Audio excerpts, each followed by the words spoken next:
Hello, beautiful soul. Thank you so much for choosing to spend your time and your energy with me. The last month or so especially, I have been really practicing asserting my boundaries, speaking my wants and my needs, and it's been such an amazing process. Even just seeing the ways that I have said yes or no or communicated things to people, even just in the last week alone. So as an example, for about the last week, I've been in 8 to 10 bed dorms to save money, and I've been doing really amazingly well, but I recognized that I wasn't fully rested in the way that I needed to be, and I was sick for the last couple of days and the recovery was slow because I wasn't getting the deep rest that I needed. And a couple days ago, I purged after eating like a tiny salad, and it felt more like an energetic purge than anything. And my friend at the hostel kind of said when that happened, I thought that maybe it was from the energies that you were picking up from the room also. At least that's what she'd insinuated.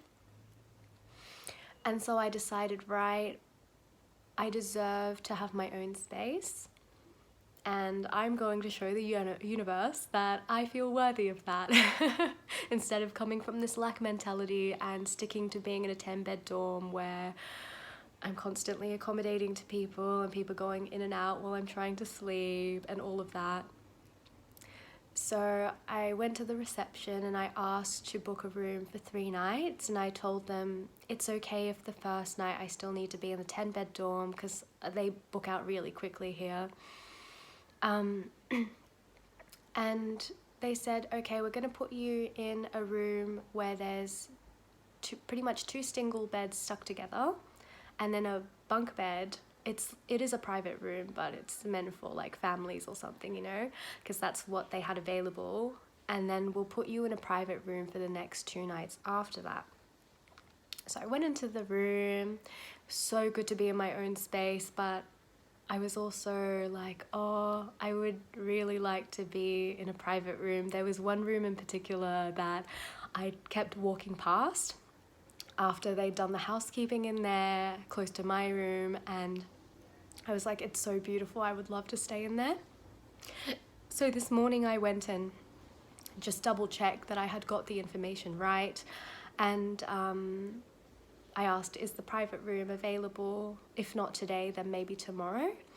And the lady said, yeah, well, actually, it would work better for us too if you were in the 4-bedroom and then you moved tomorrow to the private, and we can keep you in there for 2 nights. That way, you know, like obviously if people who needed a 4-bedroom came, then they can offer that instead of me being in there by myself.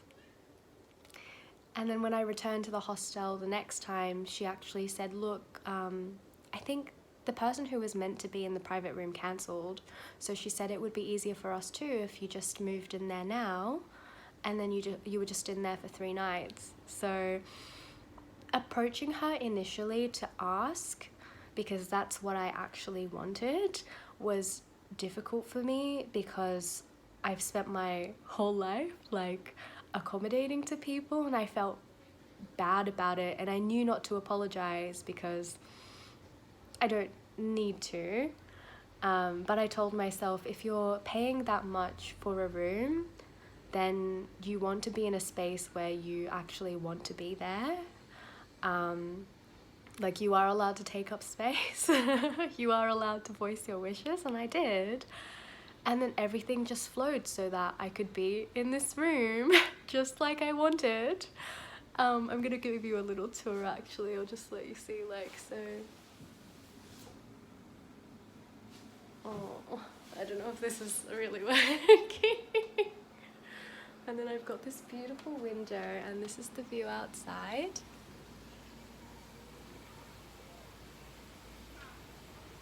And then I won't show you the bathroom because it's just a regular bathroom, but yeah, I mean, growing up Japanese,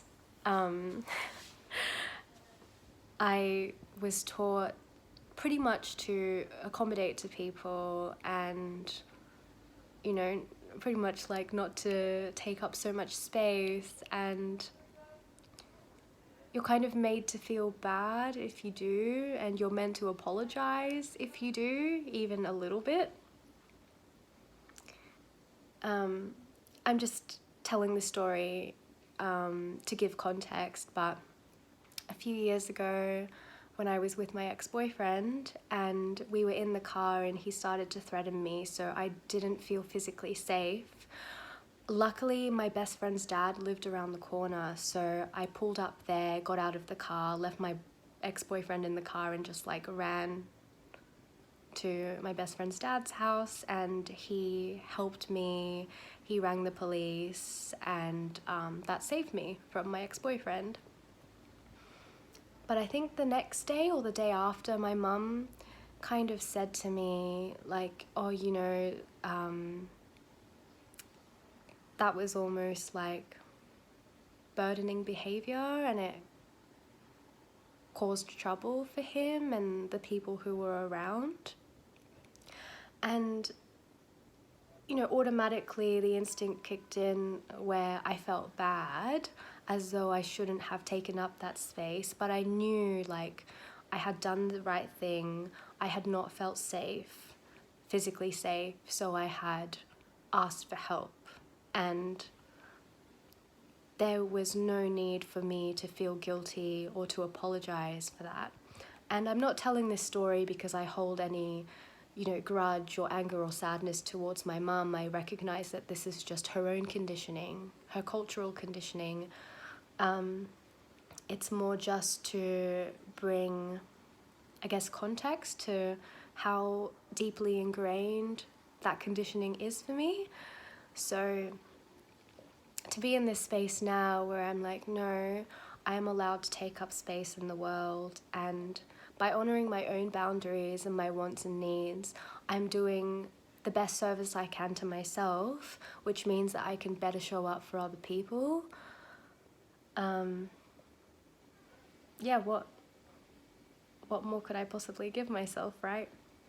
And in the past, I've always had trouble letting guys down in a gentle way. And, you know, like we've all been there where someone's asked for our number and we've given it to them even though we didn't want to or whatever. And for the first time in my life, the other day, I was in a hostel and this guy I was hanging out with was paying, I guess, more attention to me than I would have liked. And I just said to him straight up, look, I want to be communicative and transparent about how I'm feeling, and I just want to let you know that I'm only interested in being friends with you, which I've never done in my whole life. And he said, yeah, I understand, I know, that's fine. And I could feel my whole body just go into relief. Like I was already starting to feel a bit guarded and start to accommodate and make sure that I wasn't doing anything that could come across, I don't know, that could be interpreted in a different way to platonically. And again today, someone asked to hang out and asked for my number, and after I gave it to him, I was like, we're only hanging out as friends. I just want to be clear. And he was like, yeah, no, that's cool. And that was it. I have never been able to do this before in my whole life, and here I am starting now. And every single time on the inside, I'm just like, yes, I did it. Go you. Look at you go. So yeah, I'm super duper happy. And, you know, when we're not used to speaking our wants and our needs, we make it out to be the scary thing in our heads, but actually, once we do it, it's really not that scary at all, most of the time. And if people react negatively to it, then that's their stuff, not mine, and it's not my responsibility. So, yeah, look at me moving on in life and upgrading. But yeah, thank you so much for listening. I hope that some part of this story resonated with you, and I will talk to you soon. Bye!